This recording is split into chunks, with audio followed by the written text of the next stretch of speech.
అనగనగా ఒక అందమైన పల్లెటూరు. అక్కడ బస్ స్టాండ్ పక్కనే 2 టిఫిన్ బండ్లు ఉండేవి. ఒకటి రాజమ్మ గారెల బండి, రెండోది లక్ష్మి ఇడ్లీ బండి. రాజమ్మ అంటే ఆ ఊరిలో అందరికీ భయం. ఊరు తెరిస్తే చాలు నిప్పులు కురిపించేది. అందుకే అటువైపుగా ఎవ్వరూ వెళ్లేవారు కాదు. పక్కనే లక్ష్మి ఇడ్లీ బండి. ఆమె ఆప్యాయంగా పలకరించేది, అందరికీ ఇడ్లీలు సర్వ్ చేసేది. రాజమ్మ మాత్రం చేతితో ఎలా తీసుకుంటావు, మర్యాద లేదా అంటూ కసురుకునేది. అందువలన రాజమ్మ దగ్గర కన్నా లక్ష్మి దగ్గరే జనం ఎక్కువగా గుమగూడేవారు. లక్ష్మి ప్రేమగా అందరినీ వరుసలు పెట్టి పిలిచి మరీ వడ్డించేది. ఒక రోజు ఒక పెద్ద ఆయన, బాబాయ్ గారు రండి రండి, ఇవాళ చాలా పొద్దున్నే వచ్చేసారు. మీ అబ్బాయి పట్నంలో చదువుకుంటున్నాడు కదా, పరీక్ష ఎలా రాశాడంట, మాకు ఎప్పుడు స్వీట్స్ పెడతారు అని అడిగింది. ఆ మాటలకు మురిసిపోతూ, మా అబ్బాయి చాలా బాగున్నాడమ్మా, తప్పకుండా పాస్ అవుతాడు, ఏది ఒక ప్లేట్ ఇడ్లీ ఇవ్వు అని అడిగాడు. ఇదిగోండి బాబాయ్ గారు, మీ ఆరోగ్యం గురించి నెయ్యి కూడా వేశాను అని అన్నది. ఇలా అందరితో తన సొంత వాళ్ళన్నట్టు మాట్లాడేది. లక్ష్మమ్మ దగ్గర ఇడ్లీలు బాగుండేవి కాదు,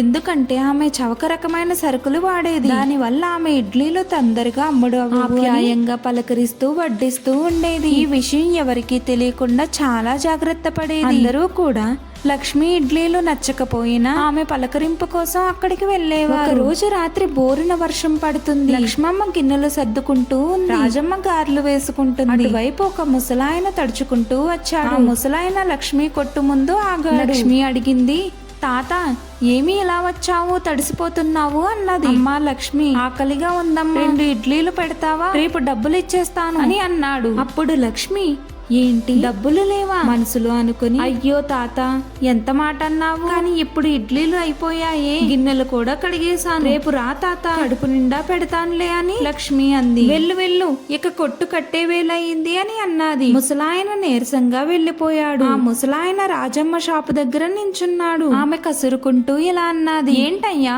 ఈ వయసులో ఈ వానలో తడవటం అవసరమా, రోగం వస్తే ఎలా, వెళ్ళు ముందు లోపలికి వెళ్ళి కూర్చో అన్నది. లోపలికి వెళ్ళాక టవల్ ఇచ్చి తుడుచుకోమంది. అయ్యో ఎంత నీరసంగా ఉన్నావు, ఇదిగో ఈ గారెలు తిను అని అంటుంది. దాంతో ఆ ముసలాయన కన్నీళ్లు పెట్టుకున్నాడు. అయ్యో తాత ఏమైంది, తర్వాత ఏడుద్దులే, ముందు తిను అని అంటుంది. ఇదంతా ఎదురుగా ఉన్న చెప్పుల షాప్ అతను గమనిస్తూ ఉన్నాడు. అతను అనుకున్నాడు, అయ్యో ఇన్ని రోజులు రాజమ్మ గయ్యాలిది, ఎప్పుడూ తిడుతుంది అని అనుకున్నా, కానీ ఆమె గయ్యాలి అయినా ఆమె మనసు ఎంతో వెన్నాని అనుకున్నాడు. తన షాప్ కి వచ్చిన వాళ్ళకి చెప్పడం మొదలు పెట్టాడు. రాజమ్మ చాలా మంచిదని అందరికీ అర్థమయ్యింది. అప్పటి నుంచి ఆ షాప్ దగ్గరికి చాలా మంది వెళ్లేవారు. ఎంతో వినయంగా, పెద్దమ్మ నీకు నచ్చేలాగా చేస్తాం, ఏది ముట్టుకోం, నీకు ఏం సహాయం కావాలన్నా మేం చేస్తాము అని అనేసరికి రాజమ్మ ఆశ్చర్యపోయింది. అయ్యో నాతో ఎంతో అభిమానంగా ఉంటున్నారు, నేను ఎప్పుడూ కసురుకుంటూ ఉండేదాన్ని, ఇక నుంచి నేను ప్రేమగా ఉండాలి అని అనుకుంటుంది. రాజమ్మ అనుకుంది, గయ్యాలిలా ఉన్నప్పుడు మాటలు నన్ను ఒంటరి చేశాయి, ప్రేమగా మాట్లాడిన రోజు అందరినీ దగ్గర చేసింది అని పొంగిపోయింది. చూసారా ఫ్రెండ్స్,